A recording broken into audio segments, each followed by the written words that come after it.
एक हरे भरे मैदान के बीचों बीच एक छोटा सा गांव था।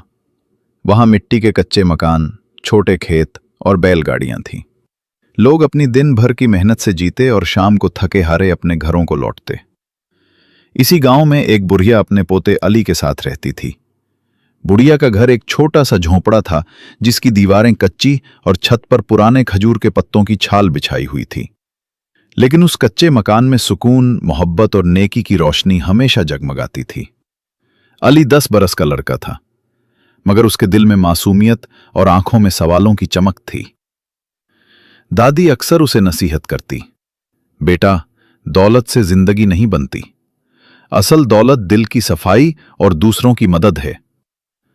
अली इन बातों को दिल में बसा लेता। गांव वाले बुढ़िया की इज्जत करते क्योंकि वो हमेशा दूसरों की मदद करती। कोई बीमार हो तो दुआ बना कर देती, किसी के घर खाने की कमी हो तो अपना हिस्सा बांट देती। अली भी इन्हीं आदतों में पल रहा था। उस दिन सुबह सवेरे सूरज की पहली किरण गांव की खिड़कियों पर पड़ी तो अली बाहर खेलने निकला। उसने देखा कि एक किसान अपनी गाय को कुएं से पानी पिलाने की कोशिश कर रहा है, मगर रस्सी उलझ गई है। अली दौड़ा और फौरन रस्सी खोलने में किसान की मदद की।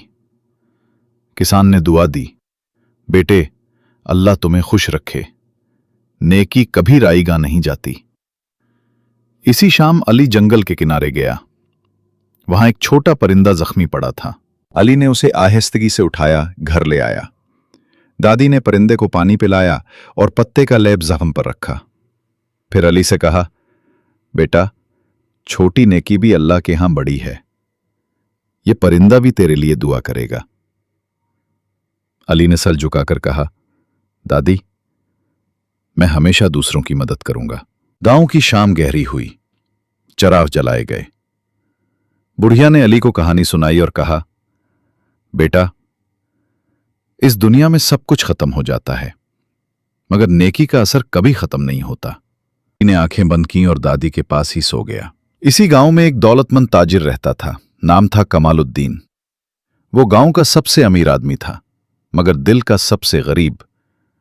इसके घर में सोने के बर्तन, रेशमी कपड़े और गुलाम नौकर थे, लेकिन दिल में सुकून नाम की चीज नहीं थी। कमालुद्दीन रात को अक्सर जागता और अपने संदूक भर सोने के सिक्के गिनता। वो कहता, यह दौलत मेरे लिए कम है, मुझे और चाहिए। लोगों ने उससे कई बार कहा कि खैरात करो, मगर वो हंसकर टाल देता। मेरी दौलत मेरी है, दूसरों पर खर्च करने से खजाना कम हो जाएगा।